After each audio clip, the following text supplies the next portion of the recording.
আমাদের দর্পহারী মধুসূদন সব সহ্য করতে পারে, কিন্তু কোন ভক্তের দর্প অহংকার আর নয়নের জল সে কখনো সহ্য করতে পারে না।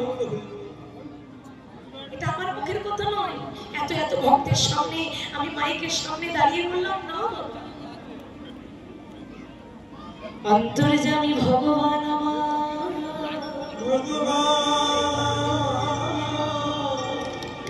দেখিয়ে দিয়েছিল,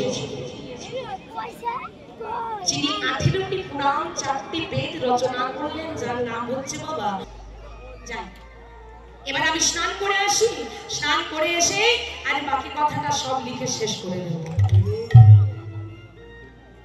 এই কথা বলে ব্যাসদেব চলে গেল স্নান করতে। কিন্তু সবার কাছে সবকিছু গোপন করা যায় না, কিন্তু যিনি অন্তর্যামী ভগবান তার কাছে কি কোনো কিছু গোপন রাখা যায় না? ব্যাসদেব তো চলে গেল স্নান করতে, কিন্তু আমাদের অন্তর্যামী ভগবান অহংকার হয়েছে, সেই দর্প অহংকার শূন্য করবার জন্য আর ভগবান কি করলো? ছোট্ট একটা চড়ুই পাখির রূপ ধারণ করলেন। ছোট্ট একটা চড়ুই পাখির রূপ ধারণ করে চলে এলো ব্যাসদেবের কাছে। এদিকে ব্যাসদেব স্নান করবার জন্য তেল মাখছে বা স্নান করবে, ঠিক সেই সময় সেই ছোট্ট চড়ুই পাখিটা বারবার কিচিরমিচির কিচিরমিচির কিচিরমিচির করে জলের মধ্যে যায়, আর তার ছোট্ট চঞ্চুর দ্বারা এক বিন্দু জল নেয় মা। চঞ্চু মানে কি? ঠোঁট। তাহলে এইটুকু একটা চড়ুই পাখি, তার ঠোঁট কত বড় হবে? এই ছোট্ট ছোট্ট চড়ুই পাখিটা ওই তার চঞ্চু দিয়ে এক বিন্দু জল নেয়, আর সেখানে ছিল একটা খেজুর বৃক্ষ, সেই খেজুর বৃক্ষের পাতার মধ্যে গিয়ে তুলে রাখে। বারবার যায় আর ওই বৃক্ষের মধ্যে গিয়ে বসে। লক্ষ্য করেছে ব্যাসদেব, ব্যাপারটা কি? আরে পাখিটা বারবার যাচ্ছে আর ওই বৃক্ষের মধ্যে গিয়ে বসছে। আরে কি করছে পাখিটা? কি করছে? সঙ্গে সঙ্গে ব্যাসদেবকে কোলে একটা ঢিল কুড়িয়েছে, একটা পাথরকে কুড়িয়ে আর ওই পাখিটার দিকেই ছুড়ে দিয়েছে। আর যেই না পাথরটা ছুড়েছে, সঙ্গে সঙ্গে পাখিটা মনুষ্য কণ্ঠস্বরে, মানে আমাদের মতো কণ্ঠ করে কথা বলতে আরম্ভ করেছে।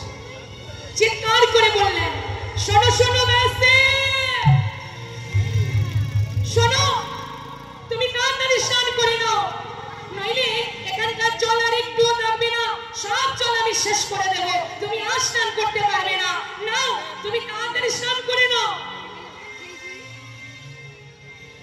ব্যাসদেব চমকে গেলেন, কি?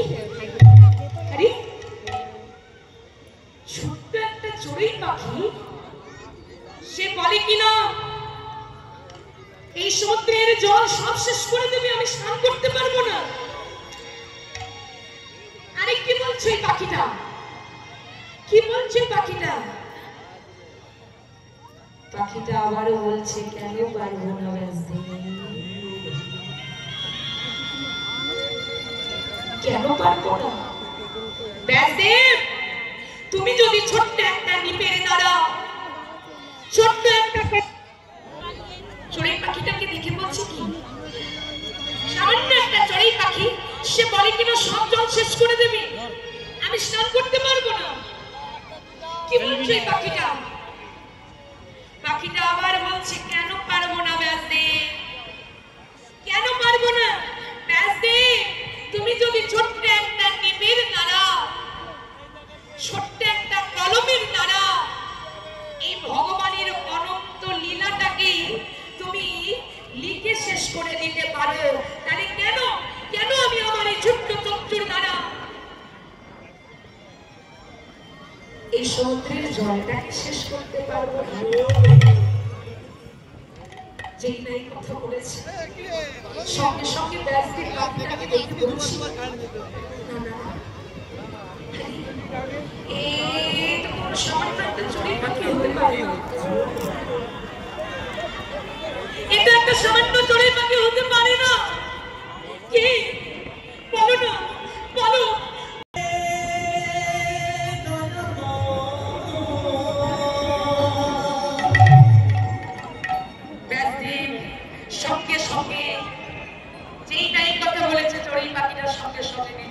ধারণ করেছে। ব্যাসদেব আচারকে বললো তার চরণ তলে। তাই ব্যাসদেবের মনে যে তর্ক হয়েছিল, যে অহংকার হয়েছিল, সেই তর্ক অহংকার স্বয়ং ভগবান নিজে এসে চূর্ণ করলেন। তাই তো বলছিল এই জিনিস আমাদের দর্পের জিনিস নয়, এ কিন্তু আমাদের অহংকারের জিনিস নয়। কারণ মহামুনি ব্যাসদেব তার মনের মধ্যে যে তর্ক হয়, অন্তর্যামী ভগবান তার দর্প অহংকার সব দূর করে। তাই ভগবানের লীলা কথা পরিবেশন করেন। যদি কিছু আমার ভুল ত্রুটি হয়, আমার নিজের সন্তান মনে করে, নিজ বোন মনে করে। তাই সুন্দরী হরিবাসরে আর এই হরিসভায় আমি যে লীলাটি এখন আপনাদের কাছে পরিবেশন করছি, সেই লীলাটি হচ্ছে আমাদের সত্যিপন মুনি ভগবান শ্রীকৃষ্ণচন্দ্র যার কাছে শিক্ষা অর্জন করেছিলেন। সত্যিপন মুনির পুত্র এই মধুমঙ্গল কেমন ভাবে বৈষ্ণবদের সেবা দিয়েছিলেন, কেমন ভাবে অতিথিদের সেবা দিয়েছিলেন। চলুন আজ আমরা এই লীলার মধ্যে আস্বাদন করি।